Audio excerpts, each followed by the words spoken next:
Aleluias. Eu cumprimento a amada igreja com a paz do Senhor. Amém? Amém. Aleluias. Estamos felizes por mais um momento na presença do Senhor. Grandes coisas tem feito o Senhor por nós. Aleluia. A cada dia. Glória a Deus. Irmãos, hoje eu vou ler os dois versículos de abertura. Vão ser dois. Deus, Ele tocou muito no meu coração para estar falando sobre esses dois temas. E eu acredito que vai falar com a igreja, porque não vai ser de mim, vai ser do Senhor. Aleluia. Que Ele possa falar com os irmãos. Aqui no livro de Jeremias, no capítulo 18. Aleluias. Do versículo 1 ao 6. Glória a Deus. Eu agradeço também a minha rica oportunidade, o convite que o pastor fez para mim. Tem acreditado no meu ministério, me dado força. E Deus é fiel, Deus não deixa a gente estacionar, porque vidas precisam da palavra do Senhor a todo momento. Aleluias. Os irmãos encontraram? Aleluias. Vamos então ler. Que diz assim: o título diz: o vaso do oleiro. E a palavra do Senhor diz: a palavra do Senhor que veio a Jeremias dizendo: levanta-te e desce à casa do oleiro, e lá te farei ouvir as minhas palavras. E desci à casa do oleiro, e ele estava fazendo a sua obra sobre rodas, como o vaso que ele fazia de barro se quebrou na mão do oleiro, tornou a fazer dele outro vaso, conforme o que pareceu bem aos seus olhos fazer. Então veio a mim a palavra do Senhor dizendo: não poderei eu fazer de vós como fez este oleiro, ó casa de Israel? Diz o Senhor: eis que como barro na mão do oleiro, sois vós na minha mão, ó casa de Israel. Aleluias. E o segundo versículo aqui, rapidamente, eu estarei lendo lá em Gênesis, no capítulo 22, do versículo 1 e 2, que diz assim: e aconteceu depois dessas coisas, que tentou Deus a Abraão, e disse-lhe: Abraão, e ele disse: eis-me aqui. E disse: toma agora o teu filho, o teu único filho, Isaque, a quem amas, e vai-te à terra de Moriá, e oferece-o ali em holocausto, sobre uma das montanhas que eu te direi. Amém. A igreja pode se assentar. Irmãos, Deus, eu estive conversando com o Senhor, e eu falei: meu Deus, que palavra que eu vou levar? E Deus me direcionou a estes dois versículos. Eu não sei o motivo, mas Ele sabe. E assim como Ele vai falar nessa noite, eu acredito que vidas aqui vão ser tocadas, transformadas, mudadas, porque esse é o nosso Deus. Ele é um Deus de milagre. Ele é um Deus que faz aquilo, o impossível, o possível do impossível, Deus faz, porque Ele é Deus. Aleluias. E aqui, como nós lemos na palavra, falando sobre vaso, Deus, Ele tem uma forma muito linda de trabalhar. Quando Ele tem algo a fazer na vida de alguém, que às vezes não quer, que se recusa a caminhar em seus caminhos, que se recusa a ceder e falar: Jesus, eis-me aqui para a tua obra, quero ser teu servo, quero receber a tua salvação. Jesus, Deus, Ele entra naquela história ali, e Ele tem que fazer um mover muito grande. Só que para Ele fazer esse mover, a mão dEle é pesada. Sabemos que a mão de Deus é muito pesada. Não queira saber como é para Deus Ele ter que trazer uma pessoa arrastada lá do mundo, mas Ele traz. E sabemos que Deus, Ele é amor, mas Ele é fogo consumidor. Aleluias. Essa é uma palavra, irmãos, que ela vai mexer com o tema de salvação e libertação. Aleluias. E Deus, Ele vai falar nessa noite conosco também. Porque apesar das nossas lutas, das nossas guerras, Deus, Ele tem uma forma de trabalhar. E Ele, como o vaso, como a pessoa que faz o vaso de barro ali, como o oleiro, Ele é assim também. Ele pega o vaso, Ele escolhe. Porque eu estava estudando e eu percebi, estudando, que não é qualquer tipo de barro que se usa para fazer um vaso bonito. Não é qualquer tipo de vaso, de barro. Existem 10 tipos de barro que são especiais para fazer aquele vaso bonito que a gente vê. E Deus, assim como é feito um vaso tradicional, Jesus, Ele escolhe o melhor barro e Ele amassa e Ele limpa esse barro e Ele separa as pedras, separa a sujeira e ali Ele coloca naquela roda e Ele faz aquela, como se fosse uma lama mesmo, e Ele amassa e amassa. E nessa parte de amassar, irmão, ai, só Jesus. Esse momento é doloroso, porque Ele amassa. E Ele vai amassando e Ele vai moldando ali naquela roda, e aquela roda vai rodando, e Ele vai moldando com as mãos dEle. Assim é o Senhor. Ele pega nós, Ele nos pega e Ele amassa. E Ele coloca da maneira que Ele quer, no estado que Ele quer, mas que chega no ponto certo, chega. Não queremos desobedecer a Deus, não queremos teimar, porque Deus, Ele amassa o barro, e o amassar dEle é dolorido, é doloroso, mas a gente sabe que no final, aquele vaso vai ficar bonito, moldado, conforme Deus quer. Aleluia. Agora, uma coisa importante que nós temos também que destacar aqui nessa noite é que uma provação e uma dificuldade, ela prova a nossa fé. É assim que Deus também faz conosco. Ele nos prova a nossa fé com a provação. Aleluias. E essa provação, irmãos, ela não é... Jesus, Ele não coloca a provação nas nossas vidas para doer, para fazer a gente sofrer, não. É para nos fortalecer e nos fazer a crescer. Aleluias. Porque Deus é fiel. E Deus permite que nós passemos por provações. Mas Deus não provoca a tentação. O que eu quero dizer com isso? Que Ele aprova o vaso dEle, mas Ele não coloca a tentação. Significa que nós temos que estar atentos, vigilantes, porque a tentação ela vem. Mas nós, pelo sangue de Jesus, nós falamos que nós estamos revestidos pela graça de Deus e rejeitamos a tentação. E Deus nos dará a vitória. Aleluias. E também, irmãos, falando aqui sobre Abraão. Eu li Abraão porque Deus, Ele provou Abraão. Abraão era fiel. Ele era um servo que para Deus não tinha igual.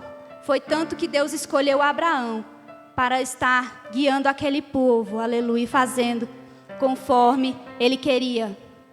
E Deus prova Abraão.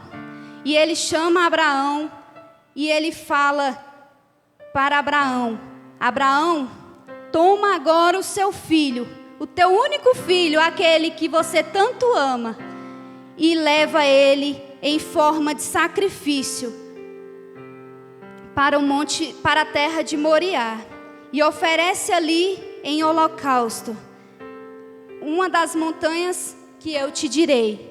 Eu acredito, irmão, que naquela hora Abraão se perguntou: meu Deus. Só que ele não questionou. A Bíblia diz que ele não questionou. Mas você já pensou o nosso coração de pai, de mãe, ter que oferecer nosso filho em sacrifício ao Senhor? Eu acredito que nos dias de hoje é difícil. Não é fácil, não. Não é fácil fazer como Abraão, mas Abraão fez. E Abraão se manteve fiel. Então ele levantou pela madrugada, chamou 2 de seus empregados, chamou Isaac. E Sara, às vezes ali, pensou que Isaac ia para um lugar para aprender com o pai, né? E ele não contou. Ele guardou aquilo entre ele, só ele e Deus sabia. Existem provas na nossa vida que é só eu e você, é só você e Deus que sabe. Existem provas nas nossas vidas que nós temos que atravessar elas sozinhos. Só nós e Deus. Deus até prepara uma pessoa para te ajudar, uma pessoa para te auxiliar ali, para estar te fortalecendo com alguma palavra, mas tem provas que é só você e Deus. E às vezes nós nos perguntamos: Deus, eu não estou entendendo essa prova, está doendo, tá? Lembra do vaso que eu te falei? Que ele amassa, e ele amassa, e ele vai moldando, e ele vai fazendo conforme a vontade dele. Assim também foi com Abraão. Ele provou Abraão. E aleluias, e Abraão pegou seu filho, 2 empregados, preparou a lenha para o holocausto, porque ele ia deitar Isaac sobre aquela lenha, e ele ia, porque naquele tempo precisava do cordeiro, mas o cordeiro, Deus falou a Abraão que era Isaac. Então ele fez, e ele pegou e foi, e saíram. E ao 3º dia levantou Abraão os seus olhos e viu um lugar de longe. Ele avistou, aleluias. E diz a Bíblia que Abraão tomou a lenha, colocou sobre Isaac e disse para os moços: ficai aqui com o jumento, que eu e o menino iremos ali adorar a Deus. Olha o tanto que o coração de Abraão era uma coisa impressionante, porque mesmo naquela situação, ele com o coração apertado, porque ele era pai, mas que ele estava confiante no Senhor. Existem assim também nas nossas vidas.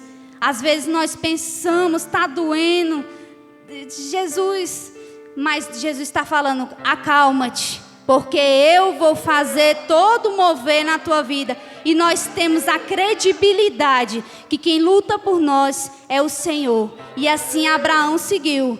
E Abraão disse que voltaria com o menino, que só ia lá para adorar a Deus. E Abraão confiava tanto em Deus, a credibilidade dele era tanta no Senhor, que ele acreditava que o Senhor ia prover um cordeiro. Mas mesmo assim ele foi na prova, e ele foi caminhando. E de repente Isaac, notando, olhando para um lado para o outro, se a gente for conjecturar e imaginar, a gente vai pensar: Isaac ali tem a madeira, tem o fogo, tem até a faca, né? Que naquela época era chamado de cutelo. Ele era usado para oferecer algo em sacrifício, né? A algo ou a alguém. Mas naquele dia, Deus estava provando Abraão. E ele pegou, Isaac olhou para o pai e disse: meu pai. E ele disse: eis-me aqui, meu filho, com o coração apertado, que eu acho que ele não estava nem se aguentando mais. E aí Isaac falou assim: pai, nós temos o fogo, temos o cutelo, temos a lenha, mas e o cordeiro? Eu não estou vendo o cordeiro. Eu penso, né? Se a gente for conjecturar a palavra, mas e o cordeiro? Não tem cordeiro. E Abraão olhou para ele e disse: meu filho, tenha calma, porque Deus vai prover o cordeiro, porque Ele é fiel. E ali seguiram. Aleluias. E assim caminharam eles juntos ali, e vieram ao lugar que Deus dissera, e edificou Abraão ali um altar, e pôs em ordem e lenha. Aleluias. E se nós voltarmos aqui e percebemos que o Monte Moriá, onde que eles estavam, que eles foram à terra de Moriá, tinha um monte, que era um monte rochoso. O significado de Moriá é monte de ensinamento. Ali também teve Salomão, aleluias, naquele mesmo lugar. Para você ver, irmão, que o tanto que Deus é lindo demais. Deus é tremendo. Deus manda Abraão e ele andou por 3 dias, porque ao terceiro dia ele avistou aquele lugar. E Deus mandou ele naquele lugar, por quê? Porque lá era um monte de ensinamento, onde ele teria algo para passar para Abraão e para ver se realmente Abraão era fiel. Aleluias. E aqui na Bíblia não fala o momento que Abraão chamou Isaac, né? Que Abraão chamou Isaac e falou: meu filho, o cordeiro é você. Não fala, só fala que que Abraão pegou a mão dele e amarrou. Mas eu acredito, irmão, que nesse momento, eu estudando essa palavra, meu coração doeu muitas vezes. Assim, de pensar o pai amarrando a mão do filho para poder deitar naquele holocausto. Eu acho que foi muito choro, porque é amor, né? Amor de pai. Dói. Aleluias. E os irmãos vão entender porque eu estou falando sobre pai e filho. Aleluias, nessa noite. E ali, ele amarrou a mão de Isaac. Acredito que Isaac chorando, mas obedeceu ao pai, porque ele era obediente. E ele deitou ele sobre aquele altar com aquela lenha. E Abraão pegou o cutelo e disse que ele ia para fazer mesmo, porque Abraão, ele era temente a Deus, obediente, e ele, para nós não conseguimos entender, mas Abraão era fiel, ele falava e ele cumpria, porque ele sabia do Deus que ele temia. Aleluia. E quando ele deita ele ali, que ele ergue a mão e pega o cutelo, para imolar o seu filho, e o anjo do Senhor bradou do céu: Abraão, Abraão. E logo ele deve ter levado um susto, né? Porque ele já estava para fazer a ação. Então disse: não estenda a sua mão sobre o moço, e não lhe faças nada, porquanto agora sei que temes a Deus, e não me negastes o teu filho, o teu único filho. Para você ver o tanto que Deus tocou lá no fundo de Abraão. Ele falou: aquele filho que você ama, aquele teu único filho. E desde o início Deus falou a mesma coisa. E agora Deus deu a vitória a Abraão, porque Abraão estava com o coração apertado, e eu acredito que chorando. E mesmo assim porque se nós voltarmos lá antes, Sara, esposa de Abraão, ela não podia ter filhos. E Deus disse a Abraão que ele iria dar um filho para Sara. E de repente, Deus muda. Deus chega a Abraão de madrugada e pede aquele filho que Sara tanto queria, que era o sonho deles dois. E Deus pega e dá a vitória a Abraão. Graças a Deus, porque Deus é fiel, aleluias. E Deus ali, ele falou: não se preocupa não, grande é a vitória que eu tenho com você, eu vou te abençoar, e vou abençoar nações, e grande será a tua vitória. É tanto que hoje nós somos descendência de Abraão, porque Abraão era fiel, Abraão servia a um Deus poderoso, aleluias. Aí os irmãos me perguntam: mas Diaconisa Thaís, por que você está tocando em assunto de vaso, de quebrar? Por que você está tocando em assunto de pai, de filho, de prova, de luta? Porque um dia eu passei por isso. Mas não foi eu com a minha filha, foi o meu pai. Meu pai, acho que muitos aqui conhecem ele, pastor Agrimar. A minha mãe, pastora Lourdes. Para o meu pai estar na igreja hoje, ele teve que passar pelo moinho. E foi dolorido.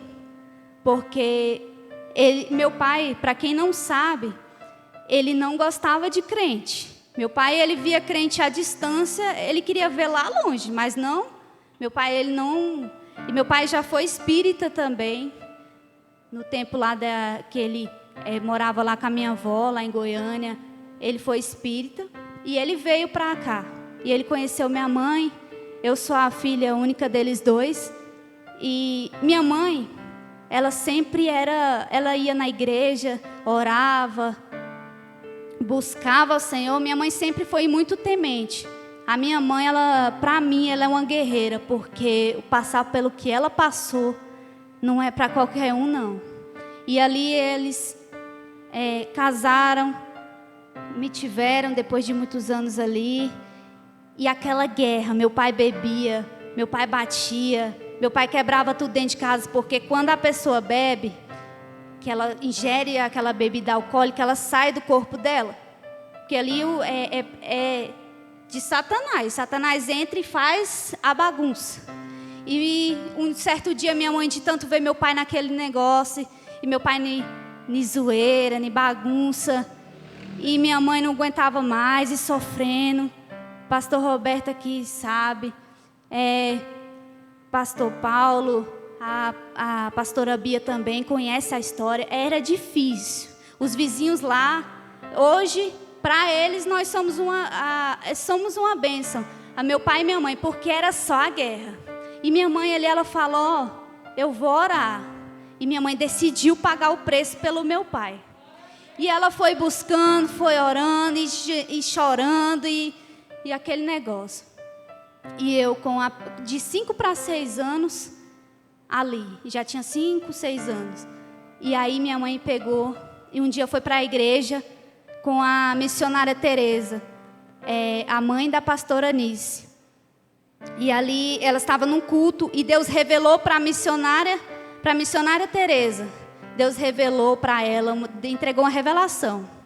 E ela chegou na minha mãe e falou: Lourdes, é o seguinte, eu tive uma revelação e Deus me mostrava um caixão cheio de flores brancas. E ele era branco, o caixão. E era pequeno, de criança. E ela, meu Deus do céu. E ela falou, meu Deus, e agora? Assim como Abraão, né? Deus já começou a provar. E ali ela falou, minha mãe resolveu, foi para casa. E ali minha mãe contou para meu pai. Olha, Grimar, é o seguinte, a missionária Teresa teve uma revelação e é com a nossa filha. Se você não se render aos caminhos do Senhor, eu temo do que Deus pode fazer. Aí meu pai não era evangélico, descrente. Meu pai, ele falou, chama lá aquela missionária lá, que eu vou acertar ela agora, que ela vai falar da minha filha. Falou desse jeito. E aí minha mãe na hora tremeu na base, misericórdia, está tocando na unção da missionária, meu Deus, sangue de Jesus tem poder, porque minha mãe já conhecia, né, a palavra. E ali, minha mãe falou, não toca na unção da missionária não, você está doido, você está tocando na unção de Deus, não faça isso não. Aí, tocou. No outro dia pela manhã, amanheceu, eu lá no quarto. Aí eles me chamam, Thaís, Thaís, acorda cedo. E nada. Aí chegou lá, meu pai disse que quando chegou no quarto, ele me viu um lado, metade do meu corpo, ele estava dormente e eu estava toda torta, caída, eu não tinha, eles tinham que me segurar. Um lado estava respondendo e o outro não. E quando eu era criança, ainda, acho que desde bebê, eu não sei a idade certa, eu tinha ataques epilépticos, eu era uma criança doente, eu tinha uma fumaça, minha mãe conta que eu tinha uma fumaça na minha cabeça, não sabe se o quê, vivia no hospital doente, vivia internada, e minha mãe naquela luta. E eu também tomava remédios controlados, taxa preta, né? eu tomava aqueles remédios controlados. E ali naquele dia, aquela luta, desde criança e minha mãe. E aí eu acordei lá e eles me acharam, Lourdes, pelo amor de Deus, vem aqui, Thaís não está bem não. Eu nunca vi ela desse jeito, Thaís é doentinha assim, mas eu nunca vi ela desse jeito. E começou o desespero. E me pegaram. E minha mãe falou, meu Deus do céu, vamos preparar, vamos levar essa menina para o médico. Aí meu pai, como ele veio de Goiânia, ele preferiu me levar para Goiânia. E aí a gente saiu. Aí a gente foi adiante. E arrumaram as coisas ali na pressa. E meu pai arrumou dinheiro, porque naquela época é só Deus na causa. Não tinha condição, e as coisas difíceis. E aí arrumou um dinheiro e minha mãe falou, eu vou passar na igreja. Agora é a hora de eu passar na igreja. Que eu não vou para Goiânia sem passar na igreja, que eu quero pedir uma oração pela minha filha. Aí ele falou, não, aí já amoleceu. Não gostava de crente. Não, tá bom, então vamos passar lá. E foi nas pressas. Aí passou na igreja, pediu oração. E a gente seguiu viagem. E eu ali, não respondia, não falava, aquela coisa. Um lado todo torto. Aí a gente seguiu. Ali no núcleo, ele fala que ali em Brasília, no núcleo Bandeirantes, onde que passa, sempre tem a rota de aviões. Eu sempre, toda vez que a gente ia viajar, eu olhava aqueles aviões, eu gostava. E até hoje ainda gosto, né, de olhar os helicópteros do avião. Mas naquele dia, aí ele viu que eu não levantei não. Ele falou, uai, não levantou, então o negócio tá sério mesmo. De repente, ele seguindo viagem, eu levanto e eu estava morrendo de febre. Não falava nada, toda torta. E aí eu levantei naquele carro, no banco de trás, normalzinha. Levantei e falei, pai, eles levaram um susto assim, olhou para trás, ué, a menina aí boa aí, ó. Aí eu falei assim, pai, eu vou orar, quando eu melhorar, que eu sair do hospital, eu e minha mãe vai orar para o senhor ir para a igreja. Eu vou orar porque eu quero que o senhor vá para a igreja com nós. Só foi terminar de falar isso, caí lá, morrendo de febre, os dentes cerraram, não tinha quem abrisse a minha boca. E eles seguiram. E chegou lá em Goiânia, me levou para o hospital. Aquele hospital, Hugo, né, o nome dele. É de emergência. E aí me levaram para lá e logo começaram, como era emergência, eles logo fizeram os exames e tal. E naquela correria, minha avó, nessa época ela era viva, e minha avó se desesperou. E todo mundo assim, acho que, eu não lembro, mas eles me contaram. E todo mundo desesperado, e meu Deus do céu, o que tem com essa menina? E aí me internaram. Quando descobriram que o que eu tinha era meningite. E para quem não sabe, a meningite, quando ela não mata, ela aleija. Se a pessoa escapar da meningite, ela fica toda torta. Ela fica, às vezes, até tetraplégica, né, numa cadeira de rodas. E ali, minha mãe se desesperou. Meu Deus do céu, meningite. E ela já sabia, né, da gravidade. E logo eles me encaminharam para a UTI. Lá na UTI eles me internaram. E começou aquele negócio e eu não comia. Era febre alta.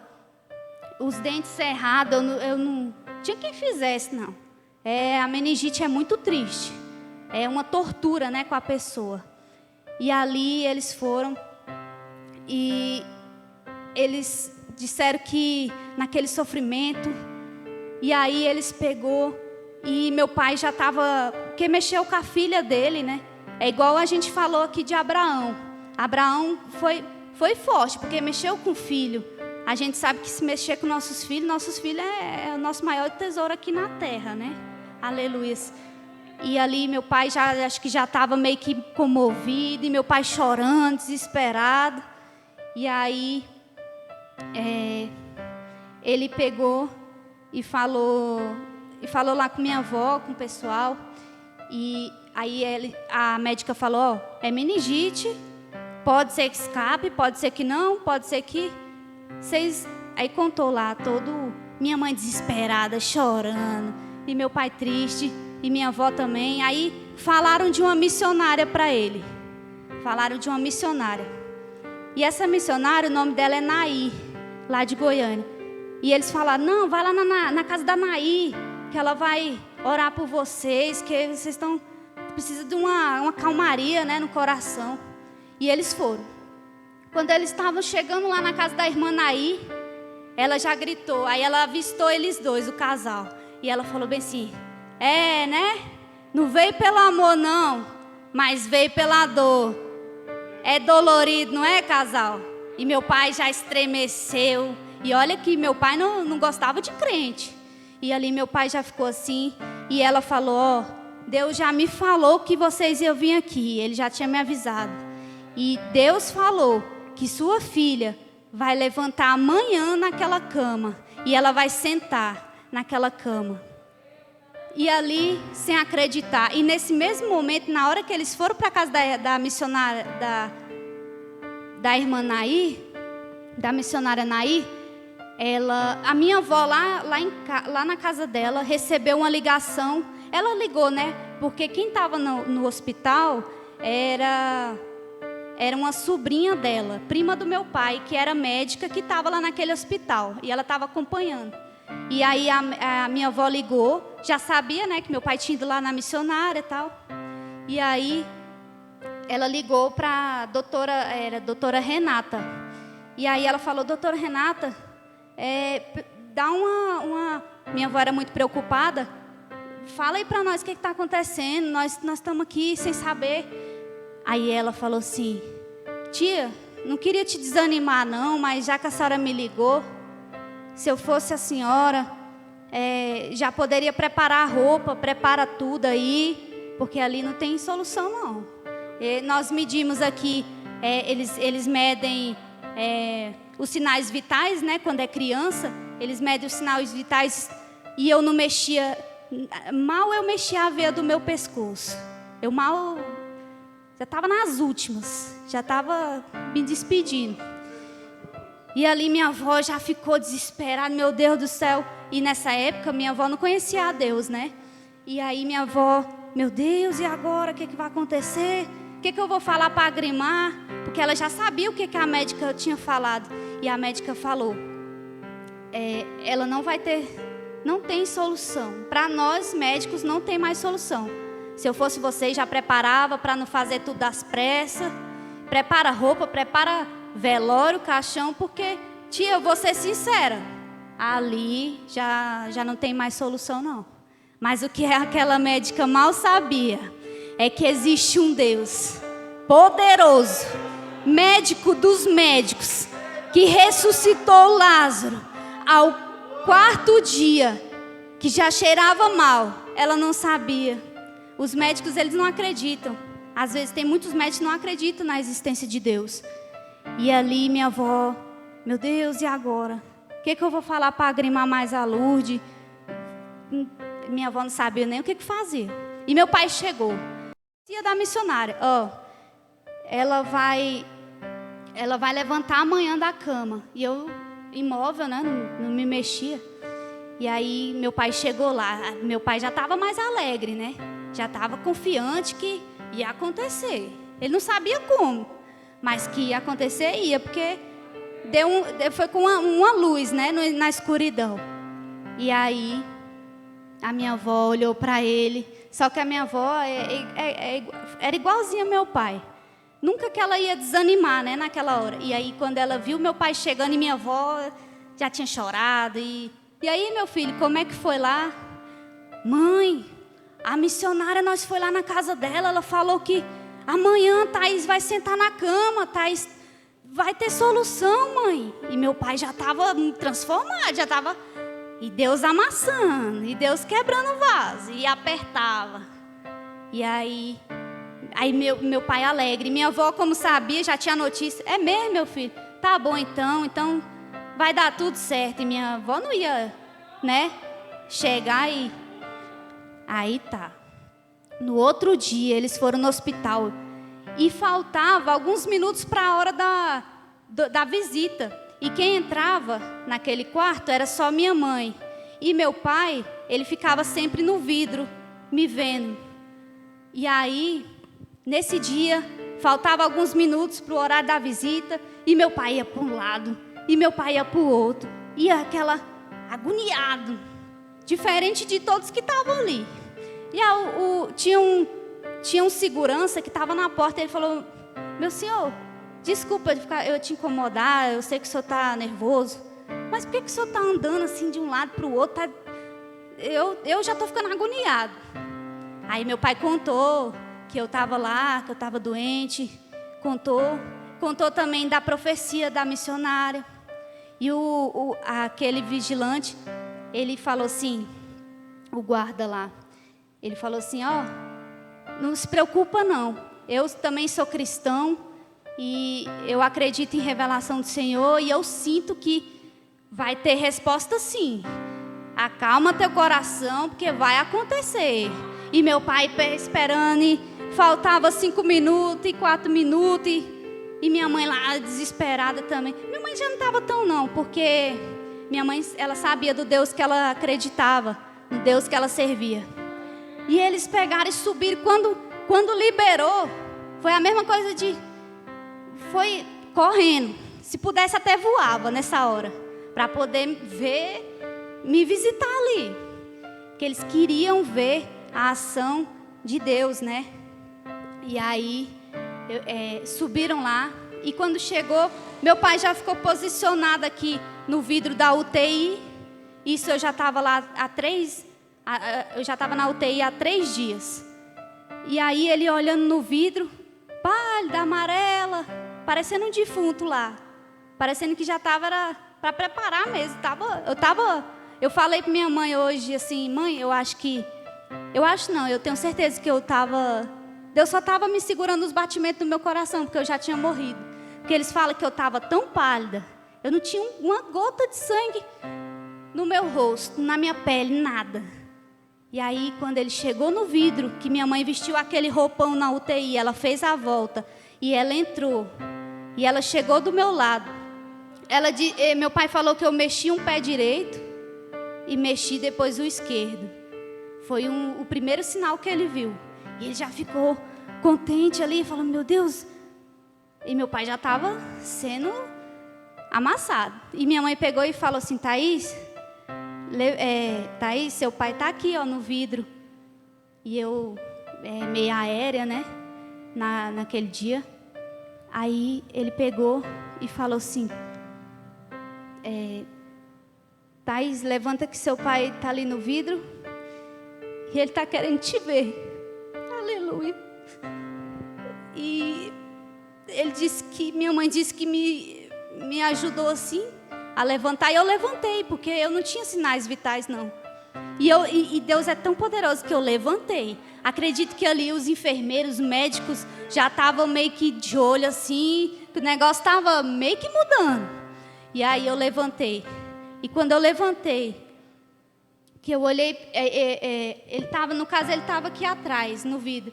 Ele disse que quando eu sentei, que eu levantei e eu olhei para trás, não foi eu que olhei não. Ele disse que foi um olhar divino, um olhar celestial, um olhar de Deus mesmo para ele. E ele disse que aquele olhar foi tão forte, que na mesma hora ele começou a chorar, a se derramar, e ele falou... E meu pai, ele aceitou Jesus ali na UTI mesmo. E ele falou assim: eu quero esse Deus, porque esse Deus, ele não tem igual. E ali meu pai decretou que Deus era na vida dele, que Deus poderia fazer tudo e todas as coisas. Meu pai passou a acreditar em Deus. Aleluia. E meu pai ia ali se derramando em lágrimas, e chorando e pulando. E ali ele aceitou. Não precisou nem ninguém chamar ele, porque geralmente as pessoas chamam, né? Ah, vamos aceitar Jesus? Não. Meu pai foi só ele e Deus. E ele falou: eu quero o Senhor. Acredito que até ajoelhado, né? Eu quero o Senhor na minha vida. Esse Deus, eu preciso desse Deus. E alegre, sorrindo, e minha mãe contente. E aí, quando foi no outro dia, eu já saí da UTI. Eu já desci para o quarto e Deus foi fazendo a obra. E para a família do meu pai que estava lá em Goiânia, ficaram todo mundo abismados e impressionados, porque meu pai tem ainda, até hoje, tem familiares que ainda são, né, espíritas, católicos.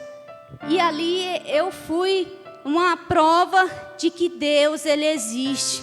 E aquele povo ali, às vezes até que não acredita muito em Deus, aquele dia eles falaram, realmente, esse Deus aí existe. E todo mundo me olhando, ia visitar, e feliz, levando presente, e eu melhorando, e eu me desempenhando ali.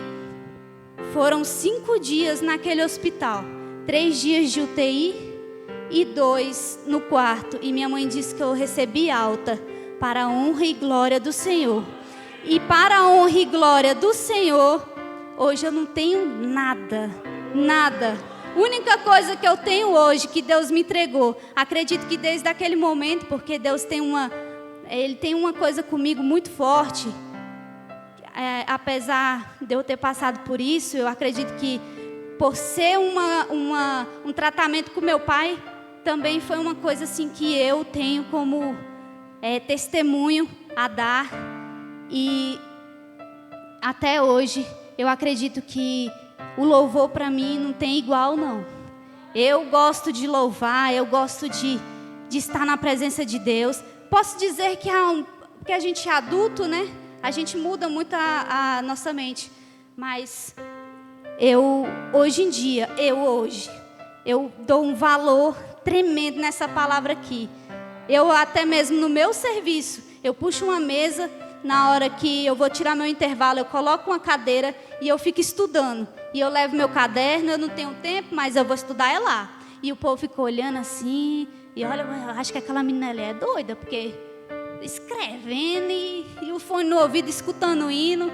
O povo fica meio assim, mas não tem coisa melhor do que servir a esse Deus. Não existe. Se falar para mim que existe algo melhor, não existe não. Não existe. E nós vamos ter algo melhor ainda, que vai ser no céu. Porque Jesus, Ele está voltando, aleluia.